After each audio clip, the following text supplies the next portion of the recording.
Hey guys, what's up? It's Greg Srivasti with the Find Your Film podcast. I have two movies to get to and interviews, two film interviews to get to for this installment. The first one is a movie, Los Angeles set film called The Get Out. The Get Out hits theaters June 26th, and it will also be on digital and on demand June 30th. So that is the first film I will be tackling. I have an interview with director Derrick Borte coming up in a few moments. Second one is it's really a timely, I have to get this out there as soon as possible because I'm recording on Thursday, June 25th at 6:56 a.m. in the morning here in California. And in California, over in Palm Springs specifically, there is a short called Last Man Up. It is part of Short Fest 2026, and I have an interview with actor, executive producer, co-writer Robert R. Palmer, and director Hazel McKibbin. They are the collaborators behind that short Last Man Up. So two sets of interviews, both projects I really enjoyed, and I will get to why I enjoyed Last Man Up shortly when I get to that interview. But first up, here is some information on The Get Out. The Get Out, directed by Derrick Borte. I'm going to read the plot summary. All right, quote, a nightclub owner played by Russell Crowe is on the verge of leaving his dangerous past behind for retirement with his girlfriend, played by Teresa Palmer, love her, when masked gunmen, played by Aaron Paul and Nina Dobrev, rob him and he finds himself squeezed by ruthless cartels. A mysterious newcomer, played by Luke Evans, arrives with an interest in buying the business. With danger closing in from all sides, he must navigate. Oh, that is my pen dropping. I apologize. He must navigate a deadly web of deception, power, and survival, where escape may no longer be an option. Really, I love Los Angeles set movies within the milieu of film noirs and thrillers. The Get Out is not a straight up noir or a thriller, but there are just a little bit of elements to that. A slight sliver. Even though it's a sliver, still enjoyed The Get Out. I love Russell Crowe. Speaking of which, Crowe reunites with director Derrick Borte. They previously worked on that movie, Unhinged. Towards the end of the interview, I had an Unhinged joke or comment to Derrick Borte, hopefully, and he liked it. I liked Unhinged as well because I really meant it regarding it makes you a better driver after watching Unhinged. Would love to hear what you guys think of Unhinged. Now, regarding my interview with Derrick Borte, as far as find your film recommendations, from his own resume, he recommended his directing effort that he did with Jim Gaffigan. It's called American Dreamer. Don't know if you have seen that as of yet. He's directed several movies throughout his career, and out of all of those, he wanted to lead us over to American Dreamer. So we'd love for some of you guys over in the Find Your Film Cinematics community, would love to hear your thoughts on American Dreamer. If not, maybe that is a movie recommendation for you to put on your respective notebook or Google Doc. Again, that is American Dreamer, starring Jim Gaffigan, directed by Derrick Borte. But now we are here to talk about The Get Out, again in select theaters June 26th, on digital and on demand June 30th. Over on our sister podcast, The Cinematics, I will have a deeper review of The Get Out this week. Spoiler alert, I really enjoyed the film for a lot of reasons. Great ensemble, etc., etc. And yeah, I like the ending as well. Speaking of which, there is some spoiler stuff that he gets into regarding one sequence I loved on The Get Out. I left it out here. I left it out on the podcast, but I will post it up later in one of our formats, I suppose, probably for Patreon, but I'll also write a little bit about that on the Deepest Dream website. All right. Anyways, here is my interview with Derrick Borte. Just remember The Get Out when it comes out. Also, as far as his Find Your Film recommendation, give American Dreamer a whirl. I sure will. And that is it. Here is Derrick Borte. So I'm with Derrick Borte from The Get Out. Is that a right pronunciation on your last name, Derrick, or not? Yes, it is. Okay, so Derrick, really enjoyed the film. I remember almost 30 years ago, I interviewed Russell Crowe for LA Confidential. It was a radio roundtable, and he talked about things, his impressions about LA. He said one thing is, driving through LA, he realized, and I'm paraphrasing, that it has no center. And I could relay that observation to the Get Out in the fact that it's set in different locales, but you have so many interesting characters with different motivations. Do you feel that way about LA as well as the people who inhabit LA because it's from different motivations, or am I overthinking the whole scenario as well? Well, look, no center. Yeah, I could definitely identify with that. I think that's probably correct. I think as far as the people, you say the people have no center, Not, I not, guess. there's different motivations. What's interesting about the Yeah. characters, everyone has their own, I guess, POV on how to Yeah. get to the next step, I suppose, or survive. True. Yeah. Look, I think every character in this film is trying to escape something. Debt, age, regret, failure, responsibility, even in Carrie's case, escape themselves. She's trying. So I think that's the core of this film is that each one of these characters, it's about reinvention in some way. And they're each trying to make these changes or negotiate these changes. And they keep making bad decisions along the way that make their situations worse, it seems like. So yeah, I think and they all feel like they're the main character of they in a way as well. So that's maybe a better way to say it. Yeah, Derek, regarding main character is, can you talk about the advantages of having Russell Crowe as your leading man? Because when you have LA set thrillers, whether it's a noir or a modern day set thrillers, sometimes the lead character is a little bit of a cipher, but then sometimes the lead character is very dynamic. I'm thinking Jack Nicholson in Chinatown and now Russell Crowe in The Get Out. Can you just talk about the difference between having a cipher as opposed to having a real dynamic actor like Russell to collaborate with on your LA set thriller, I suppose? Yeah, look, that's a great, amazing comparison to say Jack Nicholson in Chinatown. But I think Russell brings so much to not just the screen, but to a production in terms of just his film knowledge, his production knowledge, his collaborative nature, and supporting me in a great way. So I think with Manco, I think he's a character that is this is a difficult character to play, to avoid a caricature, really. He's charismatic, he's funny, but he's also very dangerous as well. He's a character that Russell brings a level of humanity to him that keeps him from really veering off into caricature, I'd say. Derek, for you as a filmmaker, and I think selfishly for me as a writer, what has been the most important part as far as completing the actual screenplay? Has there been an unlock over the years for you, and how have you matured into that? Or again, is it an overthinking? You just do the work and let it speak for itself? Well, so I wrote my first film, The Joneses, I wrote as a film that I knew that if I was going to break into filmmaking, I had to have a script that everybody wanted. And so I decided to start writing out of necessity. And I wrote literally probably 10 scripts that nobody wanted at all. And then I wrote a script that a lot of people wanted with the Joneses, and I held on to it to direct. And I think that the process of really just deciding that I'm going to be a writer, to write, it's a lot of times I see people, and I'm veering off totally all over the place, but I see people that write one script and this is my script. And if it doesn't get a response, it's not because people don't get you, it's because your script's not good enough. And I had to tell myself that. It's a hard thing to say. Okay, I put everything into this and it's not good enough. Put it over here, start another one, do another, get better each time. And I think as a writer over the years, it's even hard now. It's like I send a script out. If it doesn't get the response I want, it's not because people don't get me. It's because my script isn't good enough.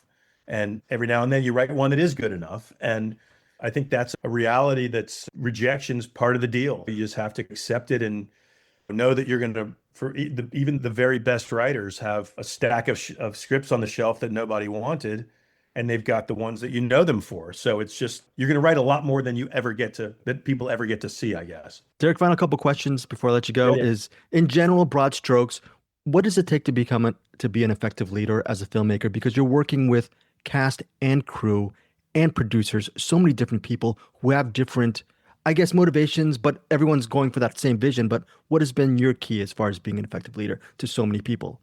Look, I think part of it is just respecting everyone there, treating everyone the right way. And probably that's not an exciting answer, but I think that doing that, respecting everyone there, treating them the right way, and also just realizing that the ship that you're piloting, you're going to be the guardrails on it more than anything else. You want to empower people to do their best work. You want to let them feel invested, hope that they feel invested, help them feel invested, because that's what's going to help them do their best work, which, like I've said before, I want to be the dumbest guy in the room. I want to have great people around me and empower them to do their best work. And then of course there's just basically like deflect all the compliments to the team, and when things go wrong, take all the responsibility. So it's some guiding things, I guess, that work for me. Derek, final question is it's an impossible one, but right off the top of your head, can you name one of your all-time favorite films, a film that you continue to go back to whenever you have time? And what is it? What makes it unique for you? And the second part of that question is, after watching The Get Out, what would you recommend our fellow cinephiles to watch from your own work? And thank you for your time. Okay. No, that's good. Two-parter. The first one, I'd say there's two films that I always go back to. And you probably haven't heard these two before from someone, just because they're not obscure films. They're just not two very influential films on me when I started realizing you could actually be a filmmaker. And that would be Angel Heart, directed by Alan Parker, and Michael Mann's Manhunter, which is sort of the pre Silence of the Lambs from that series, from that book series. Those two films just spoke to me when I saw them, and got me to start thinking about filmmaking as something more than just as a spectator. So I go back to both of them all the time. You're not going to top that. No one's going to top that ending to Angel Heart, I don't think. It's great. Sadly, I think they're going to reboot it, I just heard, and I'm not really excited about that. And then as far as my work goes, I think The Joneses has seemingly developed a cult following, and people even writing books that talk about it and asking me to come lecture at grad schools. So I would leave that. That's maybe run its course. I would say American Dreamer with Jim Gaffigan is the one that I would say not enough people have seen, but it is, I think, a super powerful film that's very dark. It's Gaffigan in a really career-defining performance, and it's the film that Russell Crowe watched and made him want to make Unhinged with me. And so many actors have watched that film and reached out to me after seeing it, saying, I want to do something with you. So it's a small film. We did it in 16 nights with a $400,000 budget, but I think that's definitely the one I would direct people towards. And again, thank you for Unhinged. I think that's a little bit of a PSA to help people be a little bit nicer on the road, maybe. Yes. Yes. So There are a lot of memes out there on TikTok and whatnot that use Unhinged clips. That's amazing. Thank you. Really enjoyed the Get Out. Appreciate your time. Thank you so much. All right. Take care. All right, guys. The second interview I have is Last Man Up, and this is within several hours. Last Man Up will be having its world premiere at Shortfest 2026. It is part of the Palm Springs International Film Society. I believe, Shortfest obviously is going on right now, and I believe it ends either June 29th or June 30th. I don't know the specific dates, but it's currently running right now, and in several hours, Last Man Up will be up over at, specifically at Festival Theaters 5, Thursday, June 25th at 2 p.m. Pacific time. They talked about how they're going to possibly act during the screening of Last Man Up. Where will they be? Will they be at the back of the audience, or with the audience, or maybe in a bathroom, or who knows what? They answer that question. It's one of the questions I asked regarding the movie. And Last Man Up running 12 minutes. Really enjoyed it. Some good acting from Robert R. Palmer and his co-star. So who's the co-star? Let me look right now. Armando Rivera. What's interesting is Armando Rivera will be working on another short with Hazel McKibbin. And Hazel McKibbin is a co-editor of Last Man Up as well. Really love the energy and the storytelling and the overall verve and the trauma I witnessed within this 12-minute short. It definitely packs a punch. Robert R. Palmer's film recommendation is American Honey. And I remember American Honey vividly in 2016 when it came out. I actually saw it at a screening. I was initially thinking of not going because of its runtime. I haven't looked it up on IMDb. I think it's over 2.5 hours. All I remember was I was blown away by Sasha Lane's performance and was waiting for American Honey it's directed by Andrea Arnold. I was waiting for this movie to completely blow up. It didn't. It's had its following over the years, and a lot of people credit Sasha Lane's performance. If you have not seen American Honey as of yet, and you have 2.5 hours in your movie watching slot, please give American Honey a shot. I believe as of this recording, it is streaming on Netflix. I don't know. I'll leave a link for that as well. But yeah, American Honey is really a wonderful film and highly underrated. As far as the recommendation from Hazel McKibbin, she recommends the 1966 feature Ahizar. I've never heard of this movie. Of course, I know not very well, director Robert Bresson because I know the name, know he's really well loved, well revered, respected. I have not seen his signature works, which I believe is A Man Escaped, Diary of a Country Priest, and who knows, maybe Ahizard Balthazar is also a signature work. I was just not familiar with this film, but what's interesting is McKibbin's recommendation of this movie, this Bresson film, is during my years, there's only one other person who mentioned Robert Bresson as far as a movie recommendation, and that was filmmaker Ira Sachs. Ira Sachs directed a movie I really love called Love is Strange from 2014, and I believe, yeah, he also directed several years later a movie called Little Men. Love that movie as well. Ira Sachs, just a great filmmaker, and actually I should consume more of his work as well too. I haven't seen, I think he came out with a movie a couple of years ago, but love Ira Sachs. And I remember when I interviewed him, I believe for Little Men, and he mentioned Bresson, I go, oh, I definitely have to get to Bresson and his works. And 10 years later, I've still yet to get to it. My only excuse is I have to watch a ton of movies every week, and there are just a lot of filmmakers I want to get to, and I still haven't. And Robert Bresson is at the top of the list. Carl Dreyer is another. Also, Jean Renoir is another. It goes on and on. But the good thing is, and American Honey, by the way, is very underrated, like I said, and that's 2.5 hours. But what's not 2.5 hours or a lot of time is Last Man Up. The great thing is it's a 12-minute short. If you are around Palm Springs, give this movie a shot, and you can see a whole bunch of great shorts. I will leave a link in the show descriptions. Robert R. Palmer and Hazel McKibbin interview is coming up right now. They're both talented filmmakers. Love this short, and hopefully if some of you get to see Last Man Up, please hit me up. Tell me what you think. All right, guys, here is the interview, and thanks so much for supporting me over at the Find Your Film podcast and, of course, the Cinematics podcast as well. Take care, guys. Bye. Hey, guys, how are you?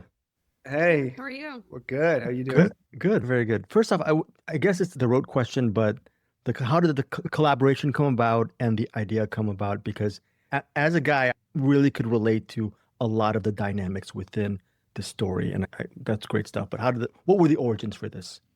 I guess I'll take Yeah. a little bit. Yeah. It originated with you. Yeah, well, I think the idea was largely mine to begin with, and it was really just birthed from this place of wanting to work in this theme and wanting to explore this theme and being curious about these masculine binaries and why these rules that young men are supposed to live by are so rigid, and how do these men exist if they don't have role models? What is life like if they don't have role models? So that was really the genesis of it for me. And then I went to Hazel, being a fan of her work. I was familiar with stuff she had done. I was familiar with her 2 previous projects and reached out to her pretty much cold. Yeah, cold email. Yeah.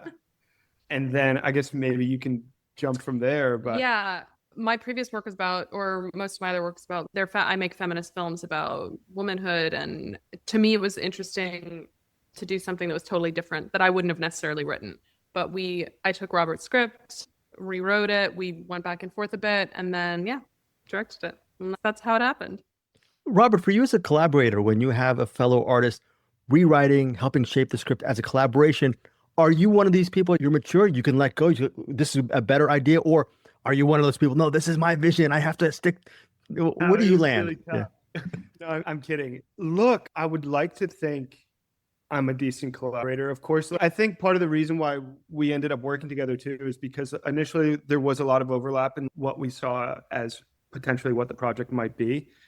I think part of the reason why I went to Hazel is because, like I said before, I was a fan, but I saw someone who I thought I had similar sensibilities to. I liked visually the way she told her stories. I liked thematically where her stories lived. And I reached out to her, like I say, I reached out to her cold, but it was still a very intentional contact in that I thought this might be a good potential fit. Yeah. Hazel was a feminist filmmaker. That's a weird term, but Hazel had previously made projects that revolved thematically around feminism. And I saw that as another side of the same coin. in a way. Like her film Doublespeak, for example, is about a workplace conflict and a workplace struggle revolving around I think sexual misconduct. Yeah, and I think for me, you were like, you can throw out the whole script and rewrite everything, but I was actually kind of- there was a lot in it that was working, and then a lot that we changed. But you're good about it. You weren't married to anything. No, I wasn't. So which was helpful because otherwise I had a perspective as well. So it was good. You were a good collaborator. Thank you. Hazel, I can barely frame a shot on my iPhone and barely edit as well. So I really love, what do they say, the mise en scène within this short, the way you cut, the way you actually make it very dynamic. In layman's terms, what was the key for you to capture this energy and this world? Because I thought you did a really great job. Yeah, I think for me, I'm always looking for the tension and things on a script level, but also in the imagery and in the dynamics of the characters. So there was a lot of, I think that using the two cameras, there's a lot of tension in that. And by creating these sort of clashes, then you enable the subtext to lay beneath and maybe hopefully say more with the images than the script is saying itself. So, and I'm an editor, my background's as an editor, and we had an amazing editor on this film, but I always at the end can't help myself and get in there and do last little bits. It's part of it. And luckily he was also a very generous collaborator and let me get in there. So yeah, I was begging you to. So Palm Springs International Film Festival, Short Fest 2000, were both of you guys very familiar with this? What's the advantage and what's that? And how does it feel? I'm going to turn this story over within the next 24 hours, of course, but how does that feel for both of you just to be part of that? Yeah, I love this festival. This is my third time here with a film, and I feel like it's such a filmmakers festival, and the shorts are amazing. It's really good to get to see other people's work in a way that you don't at festivals that are more focused on features. And it's one of my favorite festivals. So I'm really delighted to be back here with this film. Yeah, my first time, but I'm equally as excited. It's also worth noting that one of our cast members, Armando, who plays Stretch in the project, is from Palm Springs. Yeah, Coachella. So, or from Coachella Valley, which is this general area, but it feels cool for that reason too. He's got some family in town that'll be coming to the screening, so it feels like a little bit of a homecoming for him. Yeah. Unfortunately, he won't be here, but but we're cool. Here. He's here in spirit. I think for me, whenever I see a really good short, there's a good and bad to it. The good is I was able to watch a really cool short like this, a really great short. The bad is I want the short to scale up. I want to see these characters in a feature length. What was it like for you? I mean, do you have any plans? Because working with Armando, you had a great chemistry as well and really loved that tension that you created. Hazel, can you just talk about that? Do you guys both want to scale up and do do feature work? Because I think you guys do such an amazing job with the short. Totally. There's no plans for a feature of this particular film, but I'm working on a feature of my previous short, Doublespeak, and I'm actually working with Armando on another short film project upcoming. So I loved working with him and I'll keep working with him. But yeah, we're both working on larger feature work. Yeah. Not this exact story, but using similar themes and subtext. We were speaking about this earlier today. In the number of short films that you've made and the few that I've made that have been my own, it feels like we're both pulling bits and pieces from each short film and we're stealing things to make into a feature. Now the feature is not directly pulled from one of them, but every single one of them in a way builds to it, I think. Yeah. Robert, what's your first love? Is it the acting, the writing, making films, collaborating? Where does that first love come from? Where does that originate? Yeah, it's definitely the acting. I'm an actor. I'm a trained actor. I went to drama school. That's my in, and ultimately that's the goal. That's the dream, is to be doing that full time. But I will say, doing things like this, there were parts of it that I really grew to love as well. And you like writing. You write a lot. I write a lot. Writing. Nobody loves writing. Yeah. It's so hard. It's part of it. But I do like the idea of contributing a really specific message or contributing to a really specific conversation that feels precious to me. And that was the genesis of this project. That was the genesis of another project I just finished and will continue to be part of my work going forward. The goal is to act in all of those projects, but it does feel good to be pulling directly from my heart, if you will. I'm going to call you guys both out. When the short is screening, where will you be found in the theater or in the location? Will you be hiding? Will you be somewhere in the crowd? I want to tattle on you. Yeah, What we'll do be you- watching. We'll be I'm watching. celebrating. I usually hide. You want to always watch the first one. At least I do. And this is the premiere. So I want to see it and be in the crowd. And then, especially as one of the editors, I have seen it so much. Then I start to hide for future screenings. But for the first one, it's so fun to see how an audience receives it, like how they react and be in it. So we'll be front and center. For sure. And the feel is 100% different on a big screen in a theater with other people. I almost feel in a way I'm going in and I'm going to be seeing the movie for the first time again. It's going to be fun. Yeah. Yeah. So final couple questions is for people who are interested or passionate about filmmaking and starting off and making their own short, what do you guys think along the process is the most overlooked element that a lot of people maybe bypass on the way to making their short? If that makes any sense. Well, for sure. The script. Nobody spends enough time on the script, I think. It's the production part feels glamorous, but you're never going to have a good film without a really good script. And you can work on the script it's like the thing you do for free. You're not paying anyone to do it for you, especially when you're just starting out. I think the script is the most. 100%. And to piggyback on that also, I would say don't rush anything along just for the sake of it, because it's so easy early in your career just to be eager to make something, and getting jumpy just to get something done isn't necessarily the best way to go. I think you should not overlook anything and spend as much time as you feel you need on things to make sure that when you are on set, they're really good. Yeah, exactly. Because you don't want to get on set and be unprepared. And that, if you are, you will be found out. Hard to hide. Hard to hide. I think for both of you, just wondering regarding origins, what made it worth the sacrifice for both of you to enter this field of filmmaking and acting and this world? Because a lot of people, I'm sure you've noticed, maybe some of your colleagues who are just as talented may give up midstream because it's just too hard, but you guys keep working. What makes it worth it for both of you, for each of you?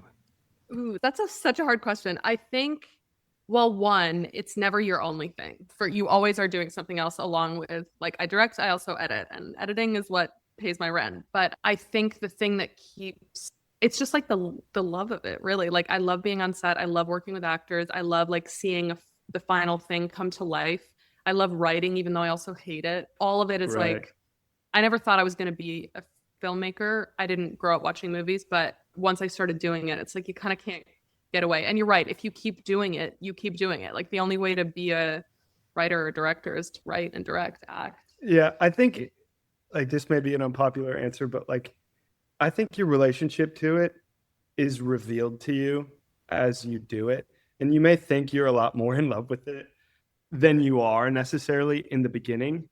And then you're up against, whatever. It could be financial. It could be like you're sacrificing time with family and friends, whatever. You're up against all these things and you're forced to choose.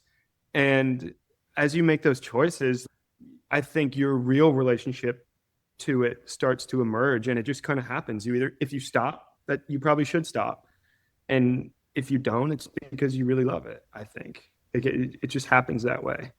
Yeah. And final couple questions is, I know maybe this is thinking way too much, but what does it feel like to know that someone might see this short just for you guys and they'll think, maybe I should be a little bit more accountable for what I do on a daily basis, how I interact with people, my energy. I know that's 500 steps ahead, but does that make this project just feel a little bit more personal for each of you, that someone may take that idea of accountability and into their life, I guess? In reference to the message of the project, or in reference Yeah, to I how think they approach their career? how they approach other people within the story of the short itself, the fact that, yeah, the way they're interacting with relationships, and then finally to it in the film. I think that also I don't know, it's hard to take part of it is it's this microcosm of they're young, and part of what we were trying to do, or what I was particularly interested in, is they're always on the edge of violence. There's always something that's just about to erupt until they're always taking it a little bit too far. And I think that's a feature of the age that they are, and like the way that I see it in my stepbrother who's 21. It's just that male thing. And women have it too in a different way that I think as you get older, you learn that your choices matter. Yeah. You have to be intentional. And I think most people grow out of it, but it's hard for me to have a lesson for future, but I think your choices matter. It's the Right. smallest things that you don't even think will be. It's the accidents that are really a result of a lot of larger behavior. Right.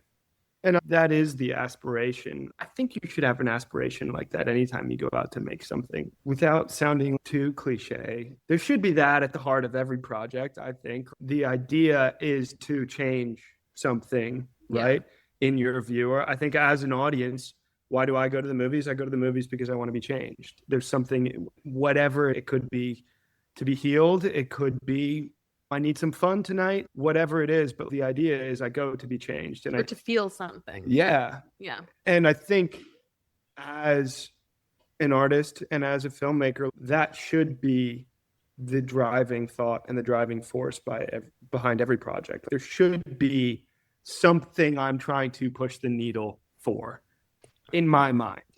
Not everyone thinks that way, but that's how I approach every project. Final question regarding films that change or make you feel something. Can each of you, I know this is a very hard question, can each of you name one of your all-time favorite movies, and what is it about this movie that possibly impacted your life? Yeah, I can. I have an answer. First. The Robert Bresson film Alizard Balthazar is the movie that made me want to make movies. It's about this donkey called Balthazar, and he's owned by various different people, and you really learn about humanity through the life of this. It was heartbreaking. I've never cried as much watching a film as that one. And just the smaller stories, none of it was like big or flashy or whatever. It was all just human. And I feel like that's the best thing that film can do, is make us draw attention to different parts of humanity, but also make it clear that we're all one. I don't know. It's beautiful. And that's how I get lost in stuff too, unless it feels you have to feel something. Real. Yeah. That's how I get lost. Gosh, this is such a tough question to answer. Come on, just pick one. Comes to mind I was largely, and it relates to this, I was super inspired by American Honey. For this film, yeah. For this film in particular. That's a good one. Because of the loneliness and lack of direction, particularly in the male lead's character. And it was something and the lack of anything to look up to, really, was something I wanted to tap into. Thank you guys so much for your time. Really enjoyed your short and looking forward to interviewing you both down the road. Thank you, Greg. So much, This Greg. was fun. Thank you. It's a pleasure. Have fun tomorrow. We Thank will. you. Yeah.